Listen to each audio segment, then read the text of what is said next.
हाय दोस्तों, मैं हूँ संतोष कावरे। आज के टैली प्राइम में हम सीखने वाले हैं लोन अकाउंटिंग कैसे करते हैं। लोन अकाउंटिंग जब करते हैं तो हमें लोन मिलने के बाद बहुत सारे अलग अलग अकाउंट्स में उसको पोस्टिंग करना पड़ता है, और जब उसका ईएमआई शुरू होगा तब उसका इंटरेस्ट अमाउंट, प्रिंसिपल अमाउंट है, वो कैसे बाइफर्केशन करने का, वहाँ पे प्रॉपर अकाउंटिंग कैसे करने का, वो हम स्टेप बाय स्टेप यहाँ पे सीखने वाले।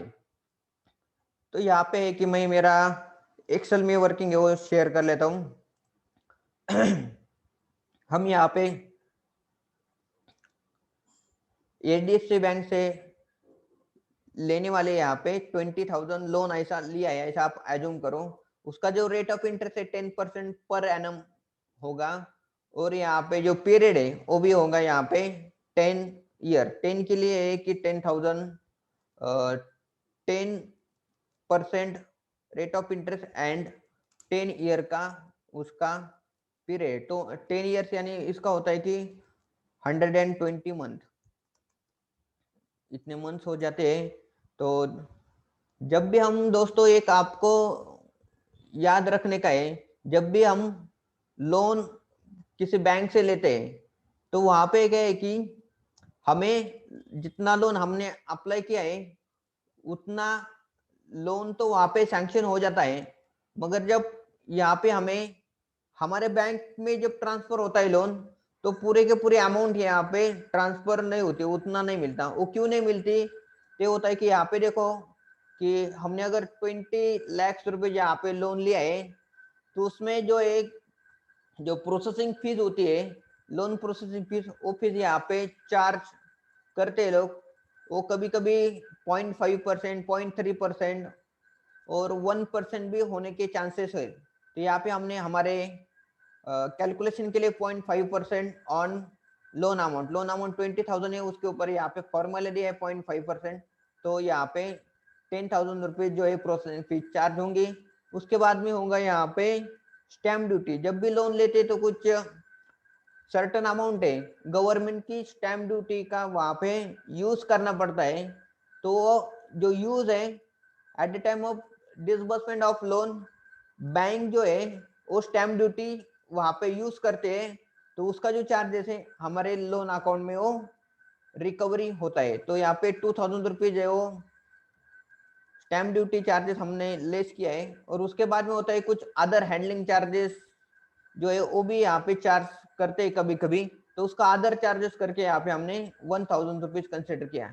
तो ये सब माइनस होने के बाद मीन 20 लाख में से processing fees 10,000, 2,000 rupees stamp and duty and other charges, तो ये 1,000 रुपीज माइनस करने के बाद यहाँ पे आता है कि यहाँ पे मैंने एक्सेल में फॉर्मूला दिया है कि loan amount minus processing fees, stamp duty and other charges. ये सब माइनस होने के बाद यहाँ पे हमारे पास जो टोटल अकाउंट में जमा होता है पैसा लोन एज अ 19,87,000 इतना अमाउंट हमें हमारे अकाउंट में क्रेडिट होता है।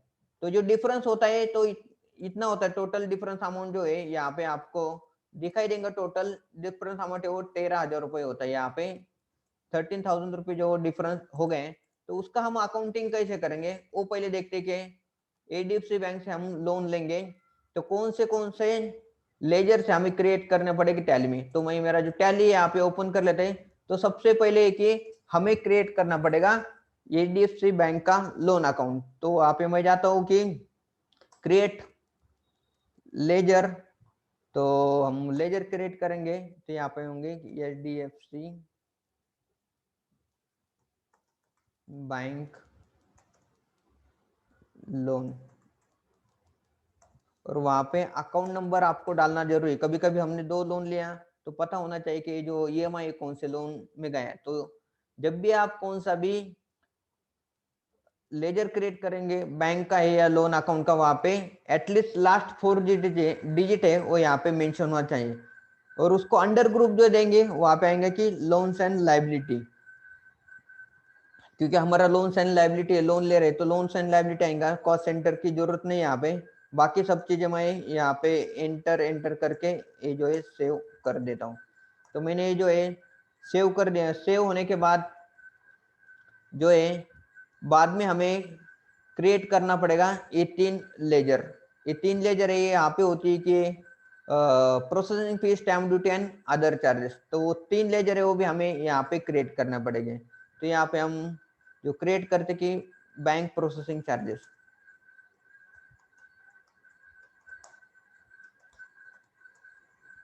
या लोन प्रोसेसिंग चार्जेस ऐसे भी बोला जाता है। तो मैं बैंक को देने वाला तो यहाँ पे बैंक प्रोसेसिंग चार्जेस है वो करता हूँ। तो इसमें होता है कि हमारा ये जो एक्सपेंसेस होता है, तो ये हम यहाँ पे इनडायरेक्ट एक्सपेंसेस को उसको अंडर ग्रुप जो है देता हूँ। इनडायरेक्ट एक्सपेंसेस टाइप नो आ जाएगा, कॉस्ट सेंटर यहाँ पे नो, ऐसे करके मैं उसको एक्सेप्ट कर देता हूँ। उसके बाद का स्टैम्प ड्यूटी, स्टैम्प ड्यूटी ये वो भी आएगा इनडायरेक्ट एक्सपेंसेस के अंडर। तो ये भी चीजें नॉट एप्लीकेबल करके मैं कंट्रोल ए कर रहा हूँ। कंट्रोल ए मीन शॉर्टकट है वो सेव करने के लिए। तो जब भी आप कौन सा भी लेजर यहाँ पे क्रिएट करते हैं तो यहाँ पे कंट्रोल ए करने के बाद एंटर करके सबसे एंड एक्सेप्ट जो बटन है वहां पे जाने के लिए टाइम लगता है। तो हम डायरेक्टली यहाँ पे कंट्रोल ए करके ये जो लेजर है उसको सेव करते हैं। अदर चार्जेस है तो हम यहाँ पे बैंक चार्जेस का एक लेजर है वो बनाते हैं। बैंक चार्जेस है यहाँ पे दोस्तों, यहाँ पे हमें एरर आई है कि एरर जो है यहाँ पे देता है कि जब भी हम कौन सा अगर लेजर ऑलरेडी क्रिएटेड है तो यहाँ पे हमें मैसेज आता है कि name already exist, enter the different name. तो ऑलरेडी हमारा जो लेजर है बना है तो हमें ये लेजर बनाने की जरूरत नहीं है। ठीक है, ये लेजर बनाने की जरूरत नहीं। तो इस प्रकार से जो है हमारा जब भी लोन डिसबर्समेंट होता है उसके रिलेटेड के हमें अकाउंट है बनाए। तो जब लोन मिलता है तो क्या होता है कि हमें हमारे अकाउंट में जमा होता है। तो अकाउंट में तो ऑलरेडी हमने यहाँ पे जो है एसबीआई अकाउंट है हमने ऑलरेडी बनाए हैं। तो ये अगर आपके पास नहीं है तो आप नया अकाउंट है एसबीआई अकाउंट, करंट अकाउंट वो बना सकते हैं। तो हमने ऑलरेडी यहाँ पे बनाया है। तो हमें करना पड़ेगा, लोन जब मिलता है तो हमें रिसिप्ट में एंट्री करनी पड़ती है। रिसिप्ट में एंट्री करने के लिए आपको जाना पड़ेगा पहले गेटवे ऑफ टैली में वाउचर एंट्री। वाउचर एंट्री के बाद में यहाँ पे आता है कि रिसिप्ट एंट्री। दोस्तों यहाँ पे जो रिसिप्ट एंट्री है तो वहां पे आपको करना पड़ेगा F5 शॉर्टकट की है वो आप प्रेस करके यहाँ पे एंट्री कर सकते हो। मैं यहाँ पे F5 ना F6 प्रेस करना पड़ता है। और यहाँ पे कि रिसीट जो है यहाँ पे हम करेंगे कि हम जो लोन लिया है वो लोन लिया है कि 15 फरवरी को, बराबर 15 फरवरी को लोन लिया है। तो रिसीट है तो debit the receiver, credit the giver जो है वो रूल है हमें अप्लाई होता है कि debit the receiver, credit the giver. Giver कौन है? जो देने वाला जो है हमें लोन वो ये एचडीएफसी बैंक। तो यहाँ पे हम क्रेडिट करेंगे यहाँ पे एचडीएफसी बैंक लोन अकाउंट। तो उन्होंने जो लोन दिया है दोस्तों, यहाँ पे आपको ये जो एंट्री है एकदम कंसंट्रेशन करके यहाँ पे देखो, बहुत ही इंपॉर्टेंट है। बहुत लोग यहाँ पे गलती करते हैं और अकाउंटिंग यहाँ पे गलत होने के बहुत चांसेस है। तो यहाँ पे लोन अकाउंट है तो आपको यहाँ पे होना चाहिए कि लोन अमाउंट हमें 20 लाख रुपीज सैंक्शन हो गया है और जो क्रेडिट हो गए अमाउंट है वो 19,87,000 हो गए। तो बहुत लोगों को क्वेश्चन आता है कि जब जितना हमें पैसा मिला है उतना ही यहाँ पे क्रेडिट होना चाहिए, ताकि वो गलत है। आपको यहाँ पे जितना लोन अमाउंट सैंक्शन हुआ है तो उसका यहाँ पे अमाउंट डालने का है। यहाँ पे एंटर करो कि 20 लाख रुपीज जो हमें सैंक्शन हुआ है। तो जो डिफरेंशियल अमाउंट जाएंगे वो डेबिट में सभी हमारे क्या है कि processing fees, bank processing charges है। यहाँ पे प्रोसेसिंग चार्जेस के लिए जो हुआ है 10,000 रुपीज, जो मैं यहाँ पे 10,000 रुपीज एंटर करता हूँ 10,000। उसके बाद में आपको दिखेंगे कि यहाँ पे स्टैम्प ड्यूटी है 2,000 रुपए। तो स्टैम्प ड्यूटी को हमें डेबिट करना है। कहीं debit all expenses and losses, ये सब हमारे क्या है कि एक्सपेंसेस है। तो हमारा जो नॉमिनल रूल है तो यहाँ पे हम उसको फॉलो करेंगे। बाद में कि बैंक चार्जेस है तो बैंक चार्जेस वो होगा 1,000 रुपीज। तो ऐसे करके जो पूरे जो 13,000 रुपीज है उसको हमने डेबिट कर दिया, हमारे एक्सपेंसेस आउट किया है, तो इसका होगा कि 10,000 प्लस 2,000 ऐसे करके ये जो 13,000 रुपीज है, यस, ये जो 13,000 रुपीज है ये हमारे क्या हो गए कि यहाँ पे हमने अकाउंटिंग कर दिया। ये जो 13,000 उसका अकाउंटिंग कर दिया है। तो अभी करना पड़ेगा यहाँ पे ये जो अमाउंट है हमारे एसबीआई बैंक में जमा हुए 19,87,000, तो उसका जो अमाउंट है यहाँ पे हमें जो आ जाता है कि बैंक में हमारे डेबिट हो गए हैं। डेबिट द रिसीवर, रिसीव किसने, कौन से बैंक ने किया है, हमारा एसबीआई बैंक ने यहाँ पे रिसीव किया है। तो यहाँ पे आता है कि ऑटोमेटिकली कैलकुलेट होके कि 19,87,000 ये जो अमाउंट है, ये अमाउंट और आपके जो डिसबर्स जो अमाउंट है ये यहाँ पे, वो दोनों भी अमाउंट यहाँ पे क्या होना चाहिए, मैच होना चाहिए, तभी तो आपका ये जो अकाउंटिंग है यहाँ पे करेक्ट हो जाएगा। करेक्ट है, तो ऐसे जो दोनों अमाउंट है यहाँ पे मैच हो गए है, तो उसके बाद मैं यहाँ पे एंटर करता हूँ। एंटर करने के बाद यहाँ पे थोड़ा टाइम लगेगा प्रोसेसिंग के लिए। तो ये जो है हमें एंटर करना पड़ेगा ट्रांजैक्शन डिटेल। यहाँ पे होता है कि आपको जो अमाउंट मिला है वो ई ट्रांसफर होके मिला है या बैंक चेक से मिला है, तो हमें यहाँ पे करेंगे ई ट्रांसफर 19,87,000। इंस्ट्रूमेंट की जरूरत नहीं है, तो यहाँ पे हम क्या करेंगे, ऐसा जो एंटर करेंगे। एंटर करने के बाद यहाँ पे जो है जो ट्रांजेक्शन है यहाँ पे एक्सेप्ट कर लेगा। तो एक्सेप्ट करने के लिए यहाँ पे कभी टाइम लगता है टैली प्राइम में, तो यहाँ पे हम थोड़ा वेट कर लेते हैं जब तक वो जो प्रोसेसिंग करके एक्सेप्ट करेगा। दोस्तों यहाँ पे जो है हमारा एक्सेप्ट हो गया है, और यहाँ पे हम नरेशन है वो आपको डिटेल में लिखते हैं, being loan taken from HDFC bank, HDFC bank ₹20 lakh. आपको डिटेल में यहाँ पे लिखने का है कि 20 लाख रुपीज का आप यहाँ पे लोन लिया है, तो 20 लाख का यहाँ पे लोन लेने के बाद तो यहाँ पे डिटेल भी लिखना चाहिए at the rate of 10% per annum.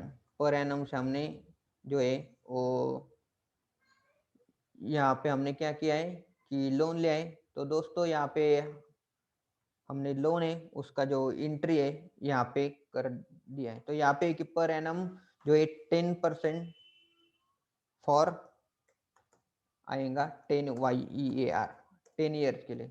ऐसे करके हम उसको क्या करेंगे, एंटर करेंगे। तो एंटर करने के बाद ये आप एक्सेप्ट करेंगे, तो ये जो एंट्री है वो एक्सेप्ट हो जाएंगी। और एंट्री एक्सेप्ट होने के बाद यहाँ पे जो है आपको देखने का है कि उसका इफेक्ट कहाँ पे गए। तो मैं यहाँ पे जो है पहले जाता हूँ कि इफेक्ट जो कहाँ पे जाता है, वो जाता है पहले आपको बैलेंस शीट के लोन्स एंड लायबिलिटी। हमने जो बैलेंस शीट है लोन्स लायबिलिटी में यहाँ पे हमने लोन लिया है। तो दोस्तों यहाँ पे देखेंगे कि लोन्स एंड लायबिलिटी में हमारा जो लेजर क्रिएट किया था कि HDFC bank loan account number, यहाँ पे हमारा क्या हो गया कि अमाउंट है यहाँ पे एज अ लोन करके दिख रहे। तो बैलेंस जो अमाउंट है आपके जो लोन प्रोसेसिंग जो अमाउंट है वो कहाँ पे जाती है, वो जो लोन प्रोसेसिंग अमाउंट है वो सब जाएंगे यहाँ पे आपके प्रॉफिट एंड लॉस अकाउंट है। प्रॉफिट एंड लॉस अकाउंट में जाते हैं हम, यहाँ पे कहाँ पे इम्पैक्ट गया है। तो प्रॉफिट एंड लॉस अकाउंट के यहाँ पे हमें मिलेंगे कि बैंक चार्जेस है, यहाँ पे एक इम्पैक्ट गया है लोन प्रोसेसिंग चार्जेस 10,000 रुपीज।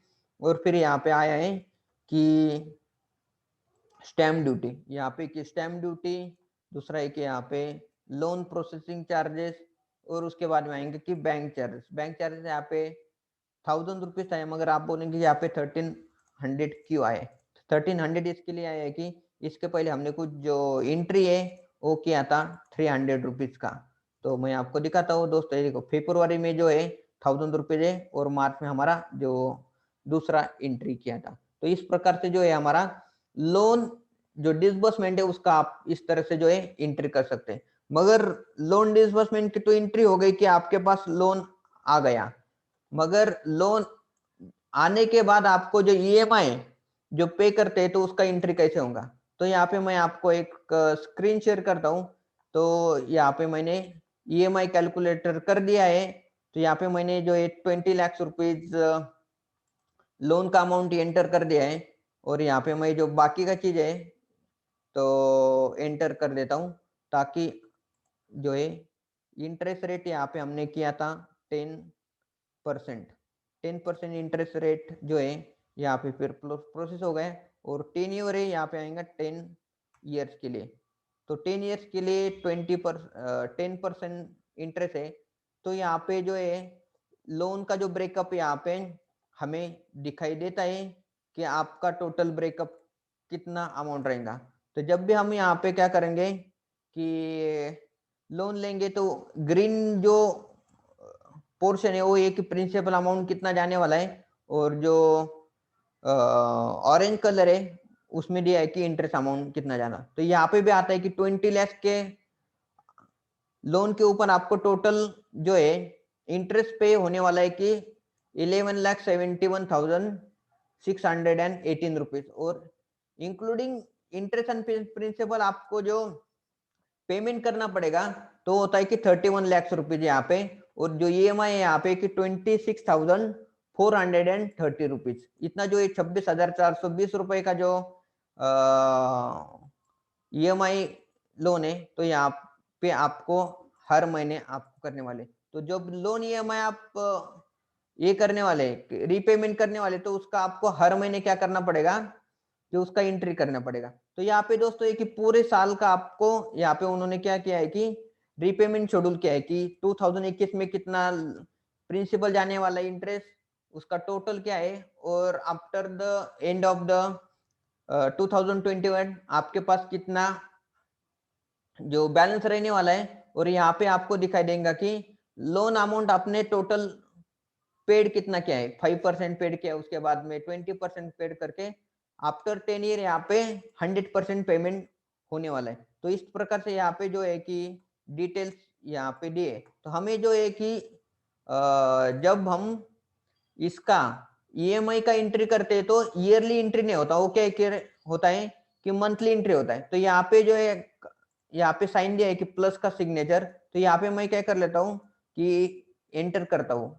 तो उसके ऊपर क्लिक करने के बाद हमें दिखते है कि हर महीने जो फरवरी में हमने लोन लिया है, और उसके बाद में मार्च में हमें इसका जो ईएमआई है वो पेमेंट करने का, बाद में अप्रैल में ईएमआई है, बाद में ऐसा जो मई में ईएमआई, जो हर महीने जो 26,430 रुपीज जो ईएमआई अमाउंट है वो हमें पे करने का। तो उसका एंट्री कैसे करते हैं मैं यहाँ पे आपको एक्सप्लेन करता हूँ। तो फर्स्ट जो ईएमआई है और सेकंड दो ईएमआई का एंट्री मैं यहाँ पे आपको करके दिखाता हूँ। तो जाएंगे हम यहाँ पे वापस हमारे टैली में। टैली में जाते हैं तो हमें जो है कि फर्स्ट ईएमआई है उसका एंट्री करना पड़ेगा पेमेंट में। तो उसके लिए आपको जाने का है गेटवे ऑफ टैली में। तो गेटवे ऑफ टैली में जाने का है तो आपको एंटर करना पड़ेगा वाउचर एंट्री। वाउचर एंट्री के बाद में आपको क्रिएट जाने का है F5 करने का। F5 किसके लिए होता है कि पेमेंट वाउचर के लिए। F5 हमने प्रेस किया है, यहाँ पे बैंक पेमेंट वाउचर वहां पे सिलेक्ट करके हम यहाँ पे डेट देने वाली 5th of March. Each and every 5th of every month में हमारा ये जो ईएमआई है वो जाने वाला है।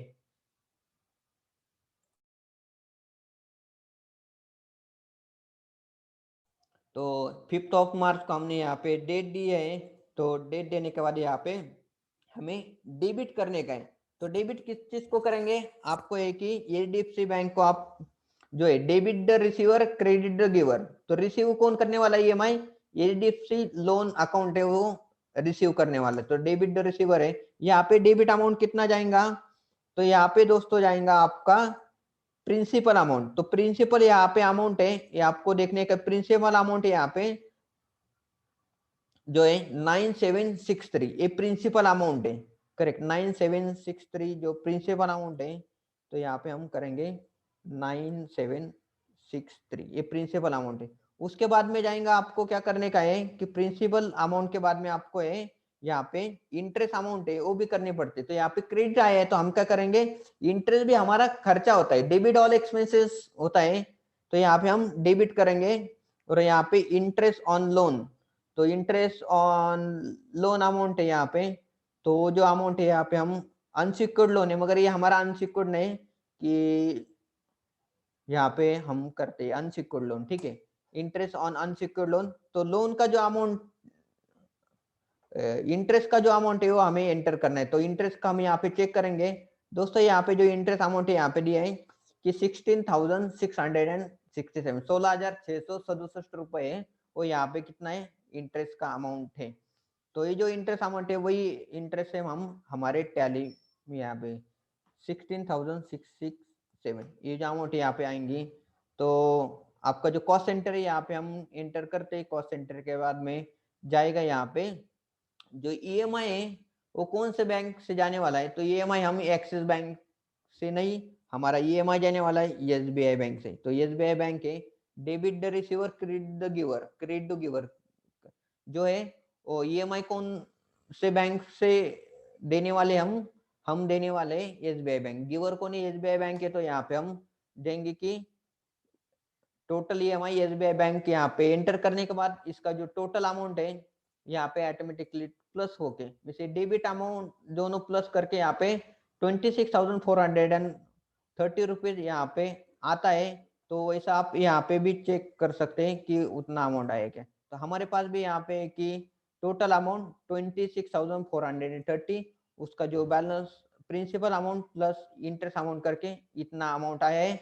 तो बैलेंस उसके बाद में हमारे रहेगा यहाँ पे 19,90,237, करेक्ट। इतना अमाउंट यहाँ पे हमें बैलेंस रहेगा। तो यहाँ पे जाते हैं, तो अब जब ईएमआई देने के बाद देखो यहाँ पे भी एक करंट बैलेंस ईएमआई जाने का 19,90,237 इतना आपको यहाँ पे अमाउंट दिखाई दे रहा है। तो यहाँ पे मैं जो एंटर करता हूँ और एंटर करने के बाद आपको जो है यहाँ पे पूछेगा ट्रांजैक्शन टाइप। तो ट्रांजैक्शन टाइप ये दो टाइप के होते हैं कि एक तो होता है कि आपको जो अमाउंट है वो कैसे पे करते हैं आप। तो अमाउंट जब पे करेंगे तो होता है कि बैंक से पेमेंट करेंगे, अदरवाइज जो है चेक से। तो यहाँ पे मैं एंटर करूंगा, ईएमआई जो होता है ऑटोमेटिकली डिडक्शन रहता है, तो ये ट्रांसफर यहाँ पे करेंगे और यहाँ पे एंटर करके मैं ये जो डिटेल्स है यहाँ पे मैं सेव करता हूँ। तो यहाँ पे थोड़ा टाइम लगेगा एंटर होने के लिए, तो वेट कर लेते हैं। और जब आपको क्या कि यहाँ पे ई फंड ट्रांसफर इसके लिए चूज करने का है कि ये जो अमाउंट ईएमआई आपको कौन सा भी ईएमआई देने की फिजिकल देने की जरूरत नहीं होती, ऑटोमेटिकली आपके बैंक से डिडक्शन हो जाता है। तो यहाँ पे हमें इंस्ट्रूमेंट नंबर एंटर करने के लिए जरूरत नहीं। तो यहाँ पे हम देंगे नरेशन बिंग ईएमआई, ये डिप्सी बैंक ईएमआई करके ऐसा करके उसको आप क्या कर सकते हैं एंटर करेंगे। तो एंटर करने के बाद दोस्तों ये जो है आपके लोन अकाउंट को इफेक्ट जाएगा। लोन अकाउंट को आपको जब इफेक्ट देने का है तो उस समय आप यहाँ पे देख सकते हैं कि डीएल टाइप कर लेते हैं, ये डीएफसी लोन अकाउंट। तो ये डीएफसी लोन अकाउंट है जो फर्स्ट ईएमआई जाने के बाद आपके यहाँ पे दिखाई दे रही है अमाउंट 19,90,237 और सेम अमाउंट आपके यहाँ पे भी दिखेंगे कि 19,90,237। इस प्रकार से जो है दोस्तों आप यहाँ पे एंट्री करेंगे। तो आपको जब भी आप एंट्री करेंगे तो आपको ये कुछ डॉक्यूमेंट है, डॉक्यूमेंट यानी ये होना चाहिए कि आपके पास आपके मन से कितना अमाउंट है इंटरेस्ट और कितना प्रिंसिपल है आप एंट्री नहीं करने का। तो उसके लिए आपको आपके बैंक से जो भी बैंक ने आपको दिया है लोन उसका स्टेटमेंट आपको मंगाना पड़ेगा। तो उस बैंक के लोन स्टेटमेंट में यहाँ पे सभी इंटरेस्ट कितना रहेगा, प्रिंसिपल और closing balance month on month, इसका आपको डिटेल है यहाँ पे मिलता जाएगा। तो दोस्तों इस तरह से जो है आपको करने का है बैंक कि लोन का एंट्री और अकाउंटिंग करने का टैली प्रोग्राम में इसके तरह से। दोस्तों, ये जो वीडियो है आपको कैसा लगा वो आप कमेंट करके हमें आपका वैल्यूएबल फीडबैक जरूर दीजिए। और चैनल को अभी तक सब्सक्राइब नहीं किया तो चैनल सब्सक्राइब करो, बेल आइकॉन को हिट करो, ताकि आपको आने वाले सभी जो नोटिफिकेशन है हमारे वीडियो के वो मिलते जाएंगे। तो वीडियो देखने के लिए बहुत बहुत शुक्रिया। फिर मिलेंगे नई वीडियो के साथ, तब तक के लिए आपको बहुत बहुत शुक्रिया। Thank you so much.